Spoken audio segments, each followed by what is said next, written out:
Welcome to Growing Bremerton Together with Mayor Patty Lent. Today I've got a great guest with me, and we're talking about partnerships within the community. Jim Adrian is a former president of Puget Rental Owners Association, and he also currently is Public Affairs Officer. So he's been working with my office as well as Janet Lunsford, who is our code enforcement manager in the city. What we're trying to do is we're finding ways to remedy the look of Bremerton. Downtown has all the fountains and the new construction, the new look. Our communities and our neighborhoods that are outside of that downtown district are in need of a cleanup. So we've been talking with our rental owners and also property managers to see how the city of Bremerton can work together in partnerships. So Jim and I are going to talk a little bit about our relationship and the partnership we're forming, and then we'll also go through some of the issues that City Council has brought forward. We'd like you to be aware of where we're going and how we want to accomplish that new beautified Bremerton look.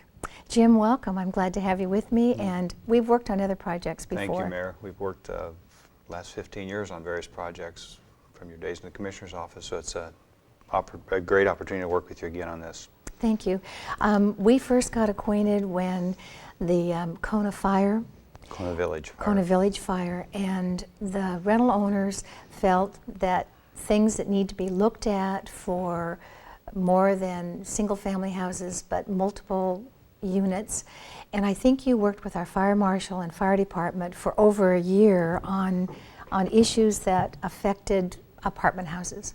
That's right. We worked, it was about 2 years before we submitted the commissioners a final package. But basically the rental owners in Kitsap County anteed up to about $5 million in improvements, and this included in some cases sprinkler systems, monitored alarms, unmonitored alarms, additional smoke detectors over and above what was required by state law. And I know in subsequent conversations that I had with some of the fire chiefs, I stayed associated with them for several years after that. They really felt that this improvement that was on a totally voluntary partnership basis actually saved lives and saved property. That's why I kind of reached out to your organization again, is because we know that Bremerton has a large, say 60% of our properties are rentals. But there's a need for that in our city. Our shipyard and our Navy base were here before the city was. And when we have ships coming in, the Nimitz arrives in December with another 3,000 of sailors. So we need to have a rental capacity that handles that because of our partnership with the Navy. How long have you been involved with PROA? About 26 years. And I think it's only 30 years old. Yeah, well, maybe I've been involved 30 years. I was instrumental in getting the organization started, my wife and I. So. And what does PROA represent for the membership of rental owners? How do you assist them in being good landlords? Well, we provide several services to the to members. We teach them how to screen tenants. We provide the appropriate legal forms. We are able to do public records checks on tenants. We're able to do credit checks. We can do what's called a Washington Courts report check. And in a very short period of time, you can tell if someone's been engaged or involved with the court system a large number of times. We also keep our own eviction list, which when you were county commissioner, you helped us establish. Many times if someone is evicted in the county and there's not a judgment of record through Superior Court against the person, then those records will not show up through Equifax or Experian or some of the normal credit agencies. So we provide those services. So we encourage our members to use the services, screen their tenants, establish a housing policy on who you want to deal with, and then verify that the person that you're dealing with is really who they say they are, and that they're going to make good citizens in the community. That's great. And we can provide them the information to verify that if the prospective landlord chooses to do that. The other thing that we do is we have a hotline and this is not very well known, but we take about 400 calls a month from landlords and tenants, and there's about 4 of us that answer those calls. So if there's a problem with a health and safety issue or a fire safety issue, or we were really not attorneys, so we can't get into the legal issues, but we're very familiar with the Washington State landlord-tenant law, so we can advise folks what their rights are under the law, what their obligations are, and we do that with landlords too. That's tremendous. I know we currently have a program with our police department. Andy Oakley is our public outreach and public relations. That's called notification.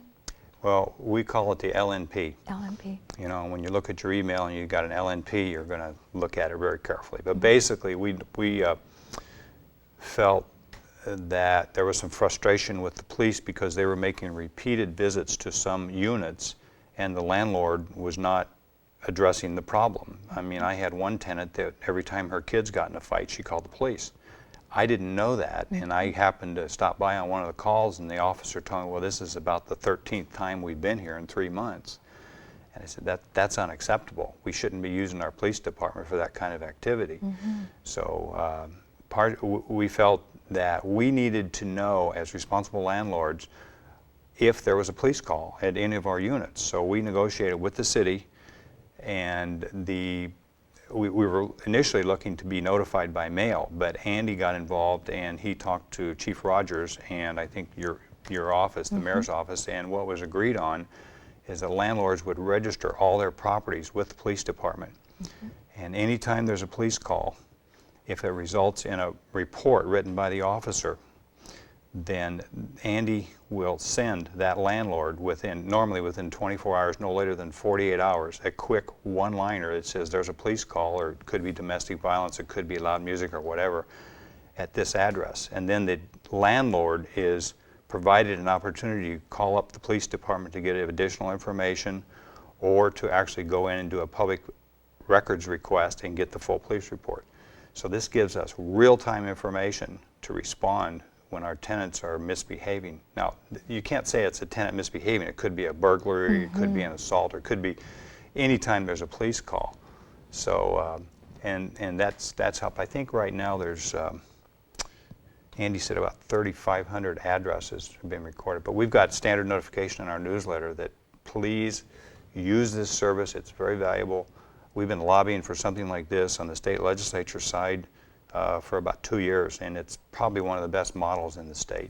That's tremendous. That's the partnership that I'm so excited about as we move forward. There was a license fee that was put into effect for the city of Bremerton, and do you recall what year that was that they started licensing property owners that had more than one property, or that owned property for rent? It was 2003. 2003. So there is a $65 fee, and in talking to our own Janet Lunsford and our community development department, also in legal, we've not publicized that if someone were to buy a new piece of property, that they have to license as a landlord or a property owner. Right. So I think that's a message that we need to, in order to comply with all the things that we have in the city, that's something that we need to take and at least make people aware of that. And I think we're going to do that. I know our office is working with your office, and we formed a committee. Let's talk about that committee that we first met with PROA, and I think we're going to expand that with some other people in the community. Right. Well, we met after you called us, and we were talking about cleanups and other ways we could kind of improve the image of Bremerton through our housing. And one of the items that we were tasked with, because one of our members who was invited to the meeting is an expert in data processing and computers. So we met with some of your IT people in the water utility. That was the original database that was used for this, and what we found out is that there's some opportunities to do some upgrades. There's no real-time upgrades or communication between the water utility and the license department in your office when there's a change of ownership. So what we're trying to do is work with the water utility. We're kind of trying to merge those databases with the assessor's database, because, and what we're looking at is if you have a billing address and the bill or the property tax statement would go to a different address than the site address, then the likelihood is that is a rental. That's not completely true, but that's just an indication. So we're going to try and get a database, and we feel that if the city has a requirement that we should be licensed, then everybody should be licensed, everybody should be treated fair, and that the city should be looking aggressively to identify those people that have that obligation. So we're going to try and get that data to you, working with your staff, Jim Avery's, and some of our people. And you know, that's, to me, that's exactly where we want to go. We don't have the staffing today because of our economy and what's happening with our budgeting. So with a partnership with PROA and with some of these other people that have some technical skills, if we can have this efficiency of identifying, we can make certain that everyone does have a license. And I believe we're talking about also an ordinance. Right now, our legal department's looking at an ordinance that will assist us in the cleanup, the code enforcement, and property maintenance. I know I have a brochure here that is just being developed. We're going to do some publicizing of this. Our Public Works Department is going to send out a brochure within the newspaper, not only the Kitsap Sun, but in the weeklies. I think they're putting about 22,000. We want to be sure that that all people, not just our rental owners, are familiar about property maintenance, because we have codes and ordinances that need to be complied with, and we want to start there. So we're talking about taking a look and doing what we can do together. Early in the year, City Council and our president wanted to say, in order to clean up the city, we're going to have to take and fine people or charge a fee for anyone that had more than one property. Saying that, that was his way of saying that money will come into the city, we'll hire someone, we'll administrate that, and then we'll be able to clean up. You and I have been talking, and our committees, about doing this without adding additional fees to what that license is. And we also want to identify that it's not all rentals that need to have some cleanup. So we are looking at Cleanup Day. It's Beautify Bremerton. We've selected October 30th, and I know that you're coming forward. I think we have 6 or 7 trucks. We're going to have, Waste Management is a great partner as well. They're going to give to us without fee a garbage dumpster to go in each one of the 9 districts, and our City Council members are going to identify where they'd like that to be. We'll have that done within the next week. So on the 30th of October, we're going to have 9 dumpsters, and we're going to have lots of volunteers. Can you tell us a little bit about what we anticipate the cleanup will involve? What will go into those dumpsters and the trucks? Well, I'd like to back up just a little bit, if you don't mind. Sure. You know, you kind of made a point, and I'd just like to reiterate, is your nuisance ordinance in the city applies to all properties. It doesn't apply just to rentals, so we think it's maybe a bit unfair to just focus on rentals. This applies to residences, single-family owner-occupied, apartment buildings, commercial, residential. And public. And public. Correct. I mean, the city has an obligation to comply with your own ordinance too, as well as light industrial. So if we're going to clean up the city, there's a lot of people that have to play in this arena. And this document that you're talking about, you know, I talk to a lot of people, and a lot of people don't know that there's this ordinance that requires you to cut your vegetation if it's more than 12 inches. And I don't think, as long as I've been here, the city has ever sent something out to all the citizens that says, if you're going to clean up your property, you know, number one, we're going to help you, but number two, these are the requirements. So this is a good thing. Now, we're also going to put this into our PRO newsletter. We've got a database of about 500 landlords we can email, so we're going to send that out on email too. And we want to do something similar within our utility billing. Right. So that the message gets out that these are current ordinances and requirements, and we've just never really enforced that or promoted it to the fact that people knew about it. Yeah. And you know, you can look at it in enforcement as you can look at it as just a gentle nudge, you know, hey, this is what your requirements are. We want to be good partners. We want to clean up the city, and Waste Management is going to help us. We're going to provide dumpsters no more than 3 blocks from wherever you live, if there's 9 of them in the 9 council districts. So this is easy. Just do it. Some of the things we'll probably end up with is lots of furniture and mattresses, because Waste Management doesn't pick those kind of things up as a part of their normal weekly service. Appliances, we're going to have to deal with that. Electronic waste, of course, can't go in a dumpster because that's considered hazardous waste. But I think we've got some, the county solid waste folks have developed some partnerships with St. Vincent de Paul and Goodwill. If those end up at the dumpsters, we've got some volunteers that'll pick up some of those and transport them so they're disposed of environmentally properly. We have 2 websites from the county that will actually allow you to go on and find out where some of those things are if you're not going to participate on the 30th. Sure. The dumpsters will be in by 9 o'clock. I believe they're going to pick them up about 3 or 3:30, so we've got a lot of work to do and a lot of volunteers. Our Navy is going to help us on that. Oh, that's so great. We've got a few Navy people that will be in all the different districts. I hope to at least be in my district cleanup, but I'd like to just see how it's happening. We don't want outside of the city limits to fill those dumpsters, so we will have an identification. What we're going to do is have a driver's license for the person bringing a truckload or carloads of trash and yard waste. Also, if they're landlords and they don't actually live there, how are we going to identify that? We're going to require them to bring their business license. A business license. Okay, so a business license. This is another incentive to get a business license. You got 3 truckloads of stuff, you can pay for your business license. That's great. We have this task force that's identifying our landlords that is going to help with the resolution. I'm pretty confident that our city council will see the benefit of this partnership. And I'm glad to have it with you, Jim, and with all of your members. I know many of you have come to council. We have talked, and I like where we're going. I'd like to thank you for the participation. I look forward to the 30th and this first cleanup and to see exactly how we can beautify Bremerton. We'll take a short break, so stay with us.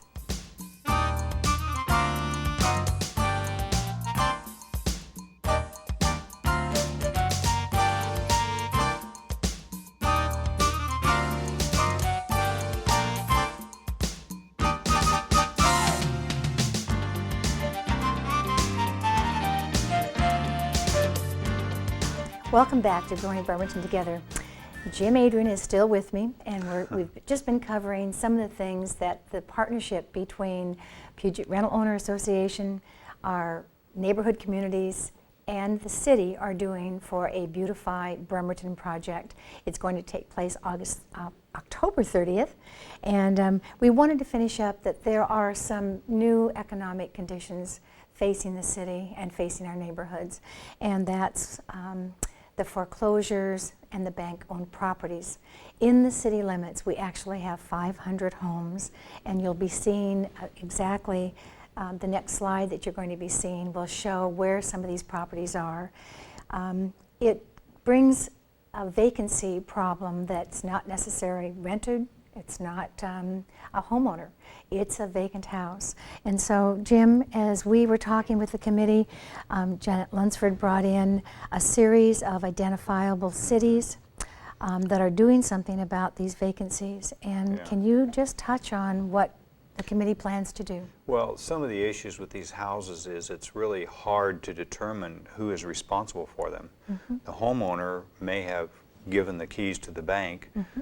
The bank that they got the mortgage from may have sold the mortgage 2 or 3 times. Sometimes it's very difficult to even figure out who the mortgage holds the mortgage, or the mortgage may have been split up and securitized by 3 or 4 different people. There's a lot of issues in the news right now about these foreclosures and trying to figure out who legitimately has the mortgage. So the question for the city is, who do I enforce? I mean, who do I contact to get this fixed? I recently bought a foreclosed property in January, and or it was December of '09, and I had an offer on the table for like 10 months before the bank responded. And as it turned out, there was a bank in Virginia that had bought this mortgage three times down the line. They knew nothing about Bremerton, and it took a lot of work just to figure out where the mortgage is. So the question comes up, with these vacant houses, there's no incentive for anybody to maintain them, especially if they're not for sale. And they're just languishing out there. So what kind of a vehicle does the city have to enforce them? In the past, the nuisance ordinance identifies the property owner as the responsible party. But in these houses, who is the property owner? Who's the mortgage holder? So anyway, we're looking, I think the mayor has got her staff looking at putting together an ordinance called a vacancy ordinance. A lot of cities are dealing with this issue right now. This is kind of a new phenomena. And what the ordinance would at least conceptually require is that the property be maintained, and it would give the city authority to actually go on the property or a contractor and basically board it up, cut the grass, and then secure a lien against the property. That's the general overview. I'm not sure how this will sort itself out by the time the specific ordinance is on the books. I believe we have about 4 or 5 different examples of this, and I think that, again, with our staffing, it would be wise if you could review this with your committee. We will. Take the things that would be most relevant for Bremerton would be great. And again, it's another resource for us to keep our city looking the very best that we can. We had, speaking of our city, we had some volunteers from the Benedict House, and as you may know, the Catholic Services Community Services have built, and they house about 25. There are 10 transient or in transition, and I believe that you've rented to a few after they've left that facility. We've been invited by Sister Pat when she was the director. She now, of course, has moved on, but to go make presentations to some of these gentlemen who are in the house on what the landlord-tenant law entails and what they're going to need to do as they transition into the next phase of their life, which is probably a renter.